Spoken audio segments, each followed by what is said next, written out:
They're suing me for something I didn't do. It's just the most bullshit thing. And I literally had to pay them a lot of fucking money. Here's the thing about Jake Paul and Netflix. This situation just blew up far bigger than anyone expected, and we're talking a full-blown legal battle that's about to get really messy.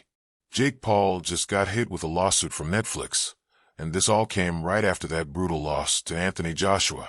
I watched the whole thing unfold in real time, fully aware of what it was supposed to be, how it was marketed, and what it actually became. This wasn't some random exhibition match or celebrity sideshow. This was sold as the real deal. And the gap between expectation and reality? Absolutely devastating. That Gervonta Davis was being very difficult to work with and Netflix was just waiting for it. Now, let's break down what Netflix actually put together here, because the scale was enormous. This was positioned as a Netflix heavyweight event, streamed globally to millions of subscribers, and sold as serious, legitimate boxing. Not influencer nonsense, not a charity exhibition where nobody really gets hurt. This was Joshua versus Paul on Netflix, happening in a real professional arena, with actual judges scoring every round, doctors monitoring both fighters, cameras capturing every angle, and heavyweight championship level presentation throughout. The production value alone made it clear what they were trying to accomplish. Netflix saying, "We belong in the boxing business. We can compete with the traditional platforms, and we're going to prove it with this massive, meticulously produced event." Jaw, he's fine. We met with Netflix afterwards. He took a shower. He drove himself to the hospital. A broken jaw is very common in sports, particularly in boxing. And Jake, man, Jake walked into that arena like he owned the entire sport, like he was the king of confidence, acting as if he was built differently from every other fighter out there, completely fearless, seemingly untouchable in his own mind. That was the branding. That was the entire pitch being sold to the audience. The problem, the massive, glaring, impossible-to-ignore problem, was the man standing across from him in that ring. This wasn't some retired mixed martial artist chasing a payday, not a basketball player dabbling in boxing for fun, not a nostalgia act trying to relive past glory. This was Anthony Joshua, former two-time unified heavyweight champion, Olympic gold medalist, a legitimate world-class fighter with over a decade of elite competition baked into his muscle memory and instincts. Joshua had spent years, actual years, getting punched in the face by real heavyweight contenders, not social media boxing influencers or carefully curated opponents designed to make him look good. 6 rounds. The experience gap was honestly embarrassing when you break down what each fighter brought to that ring. Joshua had Olympic pedigree you can't fake or buy, multiple world titles earned against legitimate competition, championship rounds under the brightest lights in boxing, and, perhaps most importantly, losses that actually taught him meaningful lessons about the sport and about himself as a fighter. Jake, on the other hand, had highlight reels edited for maximum impact, hype clips designed to go viral, and a carefully managed list of opponents who were either past their prime or never belonged in a ring with a serious athlete. The physical mismatch was somehow even worse than the experience gap. Reach advantage, mass difference, raw power, timing developed over years, composure under pressure. Joshua had all of it without needing to show off or prove anything. Jake, meanwhile, relied on noise, spectacle, and theatrics just to survive in that environment. Not only did you not get knocked out, you dropped and said, wow. I was like, wow, that was nice. I was on the ground, I was like, that was a good shot. Did he surprise you with his power? To be honest, no, but I mean, he surprised. This fight marked the first time Jake Paul actually stepped into a ring with a prime, active, world-level boxer who had absolutely nothing to gain by holding back and everything to prove to critics questioning why the fight even happened. There was no storyline protection, no narrative cushion to fall back on, no way to spin a loss into a moral victory, just pure, undeniable risk. From the moment the opening bell rang, it was written all over the ring, all over both fighters' body language. This was no longer about Jake winning. That dream died in the first 30 seconds. The fight became about surviving without being completely exposed too fast, managing damage, making it through enough rounds to save some semblance of face. Because when the loss inevitably came, it wasn't just about getting knocked out in a boxing match. It was the live, global witnessing of the entire Jake Paul business model cracking. That carefully constructed illusion, that confidence, self-belief, and social media followers could replace genuine skill and experience, finally died in front of a massive audience, and there was nowhere left to hide from it. Looks like Jake Paul is trying to bait him into something, but he's the one that's hit the canvas twice in this round. Incredible. From the opening seconds of that first round, anyone who understands boxing could see exactly what Jake's game plan was. Move constantly, avoid direct engagement whenever possible, grab and clinch when Joshua got close, reset to a safe distance, and repeat that cycle over and over. There was no dominance in his movement, no control of the ring, no attempt to impose his will, just footwork aimed purely at survival, at staying upright as long as possible. And here's what people often miss. Joshua let him do it. That's the crucial detail. Joshua deliberately slowed the pace, measured the distance with surgical precision, took mental notes about Jake's patterns and tendencies, and understood that in a fight like this, fatigue and accumulated damage do most of the work before power shots finish the job. Jake circled the ring like someone desperately trying not to drown, like a man in water over his head, fighting just to keep his mouth above the surface. Every clinch was a breath of relief, a moment to recover and reset. Every time the referee separated them and restarted the action, that was borrowed time, a few more seconds of survival. Joshua didn't rush any of it. He waited patiently like a veteran who's been in this exact situation 100 times before. That's what genuine championship-level experience looks like in practice. When you know the other guy is spending massive amounts of energy just to exist in the ring, just to stay conscious and upright, you let him tire himself out while you remain fresh. I love this shit, and I'm going to come back and get a world championship belt at some point. Are you surprised you went 6 rounds with the former 2-time unified heavyweight champion? Honestly, I'm not surprised. I just got tired, to be honest. Then the 5th round happened, and that's when everything completely collapsed for Jake in a way nobody could deny or spin into something positive. 2 knockdowns in the same round, not from chaotic, wild exchanges where luck can play a role, but from pure accumulation of damage, from balance completely gone, defensive technique unraveling in real time, legs stiff and heavy, breathing labored and desperate. That round stripped away every illusion, every piece of the carefully constructed image. Jake wasn't unlucky. He wasn't the victim of bad judging or questionable refereeing. He was simply, undeniably, completely outmatched by a far superior fighter. By the 6th round, everyone in the arena and at home knew what was coming. It was inevitable.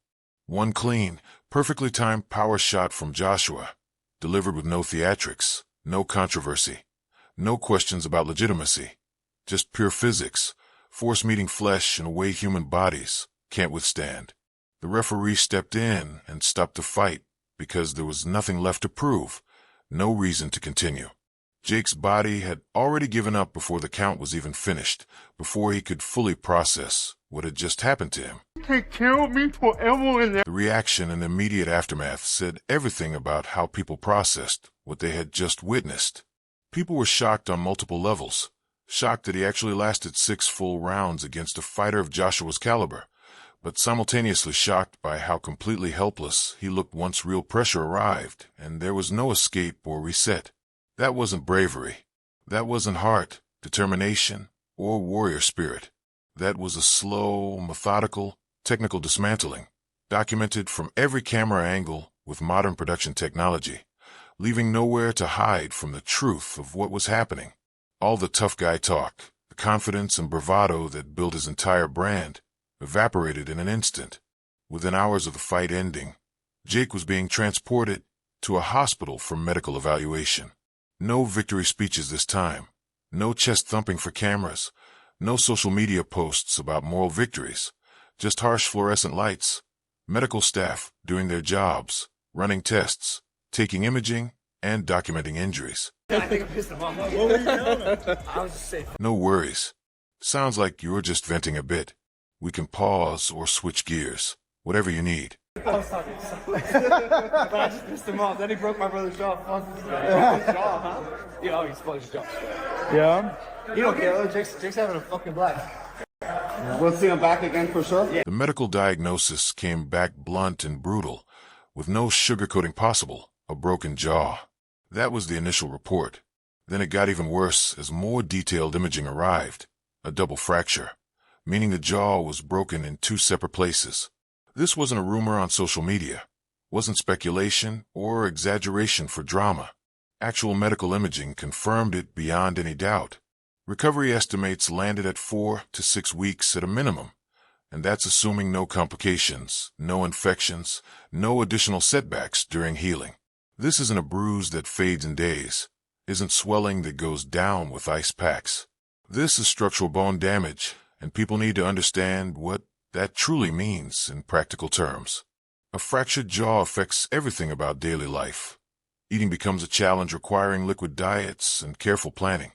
Speaking is limited and painful, making basic conversation exhausting. Breathing demands conscious attention to avoid complications. Training stops entirely, with no timeline for when it can safely resume. This isn't cosmetic damage you can cover with makeup or camera angles. This is structural trauma to the skull, the kind of injury that fundamentally changes how a fighter approaches combat, if they even decide to come back at all after experiencing something like that. You asked me a question. Look, it wasn't the best performance. It wasn't the best. The end goal was to get Jake Paul, pin him down, and hurt him. That has been the request. But Jake being Jake, true to form and brand, he immediately tried to spin it into content. Within days, social media posts started appearing. Jokes about the injury, bravado-filled captions, pretending to act tough, turning a serious hospital visit into engagement opportunities. Even his profile imagery on various platforms leaned into mockery and dark humor about the situation. There was no real accountability, no genuine reflection on what happened or why. Just endless branding, image management, and attempts to control the narrative. And that's where it got genuinely embarrassing to watch. He lost a fight in devastating fashion, then tried to turn the resulting trauma and injury into marketing material, and everyone watching could see exactly what he was doing. And it felt gross. The contrast was brutal. Here was a man who had spent months claiming absolute fearlessness, now documenting in real time the medical consequences of facing someone who actually belonged at that level. I didn't see a warrior in those posts. I saw someone discovering that confidence doesn't heal fractured bones, and cameras and clever captions don't cushion physical impact when it hits. Congratulations on the win. How would you describe that fight? Well, first of all, I want to give love to the crowd, everyone that came out. I really do appreciate it. Fighters from across the boxing world weighed in almost immediately after the fight, and not a single one sounded impressed by Jake's performance. Many expressed genuine shock that the fight even lasted 6 rounds, but not because Jake showed brilliance or unexpected skill. The shock came from the fact that Anthony Joshua never had to leave second gear, never had to dig deep, never needed to show his full championship capabilities. The consistent takeaway from fighter after fighter was brutally simple and damning. Joshua didn't overextend himself, didn't chase recklessly, didn't panic while Jake struggled to survive, and didn't take unnecessary risks that might allow a fluke outcome. He waited with infinite patience, adjusted his approach as needed, and finished the job when it became convenient and safe. That detail mattered enormously to how fighters evaluated the performance. Any idea that Jake had somehow pushed a legitimate champion to his limits, that he tested Joshua in meaningful ways, completely evaporated under even basic technical analysis from people who truly understand elite-level boxing. Lawsuit, and it's just allegations. It's not criminal, so they must. Then the money talk took over, because with Jake Paul, it always circles back to money eventually. Estimates began circulating through boxing media and industry insiders that both fighters walked away with somewhere between $40 and $50 million each, with some rumors pushing the numbers higher, depending on back-end deals, pay-per-view points, and special Netflix incentives built into their contracts. That's when the tone of public reaction shifted into something uglier, more frustrated. The narrative formed fast. Jake Paul can lose badly, be completely dominated and knocked out, and still cash a massive check that sets him up financially for life. The loss didn't humble him, didn't teach him anything meaningful, didn't change his behavior. It insulated him, gave him financial security that makes future consequences irrelevant. That insulation made people genuinely angry in a way a pure athletic loss wouldn't, because fans can accept defeat. Every fighter loses eventually. That's the sport. What they cannot accept, what makes them furious, is someone acting victorious after being dismantled, counting their money, and pretending nothing significant happened. And now, this is civil lawsuit territory. Just allegations at this point, not criminal charges. But it has to be something substantial for Netflix to actually file. He's done really well tonight. I want to give him his props. He got up time and time again. It was difficult in there for him, but he kept on trying to... The comparisons people started making quickly turned cruel and personal, clearly rattling Jake's camp. He began being likened to viral marketers and influencers who sell hype and attention better than substance, people who understand algorithms more than actual skill. A spectacle salesman, brand first, boxer distance second. Someone who knows exactly how to trend on social media, provoke reactions, and monetize attention and controversy, but completely folds when real athletic pressure arrives and skill actually matters. That perception damaged it hard because it stuck in public consciousness in a way a simple loss never would. Losing the fight alone would have been survivable for his brand and career. Losing and then immediately pretending it was a moral victory, a strategic win, or proof of something positive about him made him unbearable to watch for huge portions of the audience. Class and, apologized to me. Did he really? Yeah. He worked his way through the crowd and came up to me and said, "Mom, it's just boxing. It's the fight game. It's just the fight game." I'm obviously... While the boxing world argued endlessly about Jake's legitimacy and future, Netflix suddenly stopped smiling about their investment. The focus shifted with astonishing speed from punches and athletic performance to paperwork and legal strategy. This fight wasn't just content for them, not just another show in a catalog. This was their flagship entry into elite boxing, their proof that they belonged in the same conversation as established fight platforms with decades of history. Jake Paul was supposed to be their bridge, loud enough to generate attention, controversial enough to drive subscriptions, profitable enough to justify the investment. Then came the bombshell, the canceled super fight, Jake Paul versus Gervonta Tank Davis, originally scheduled for November 14th in Miami. That event was supposed to be even bigger than the Joshua fight. Tickets sold quickly, marketing campaigns were already live across multiple platforms, advertising inventory had been booked and sold, sponsors locked in contracts, production crews staffed, and venues prepared with millions spent. Netflix had committed serious money before a single glove was even touched. Internal projections reportedly approached $120 million in total event value, including subscription revenue, advertising deals, sponsorships, and long-term positioning in sports streaming. This was not a casual gamble. Costs were already paid with no recovery possible without the fight. Then Jake canceled everything unilaterally. No gradual exit, no compromise, no rescheduling, just a decision that set everything on fire and left Netflix holding the bag. Their lawsuit didn't allege confusion or miscommunication. It alleged willful breach of contract. Willful, meaning Jake knew exactly what he was doing and did it anyway. That distinction matters because it speaks to intent and damages. The lawsuit demanded $100 million in damages, with lost profits potentially pushing that number higher once discovery revealed the full financial impact. This wasn't about punishing him for changing his mind. It was about accountability and precedent.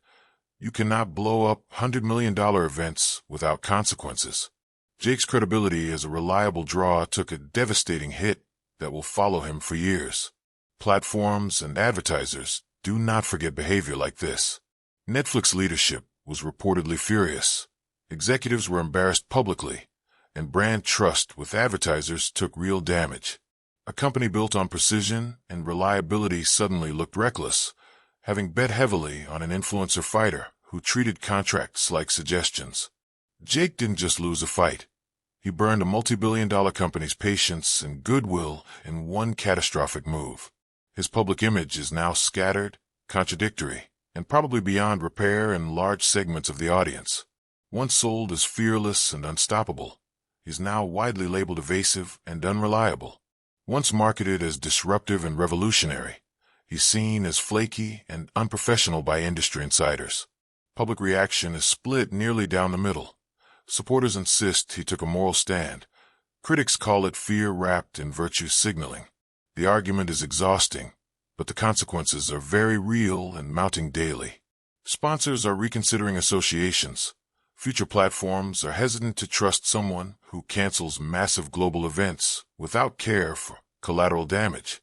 Legal battles drain focus, money, and career momentum, no matter how loud your online persona or how many followers you have.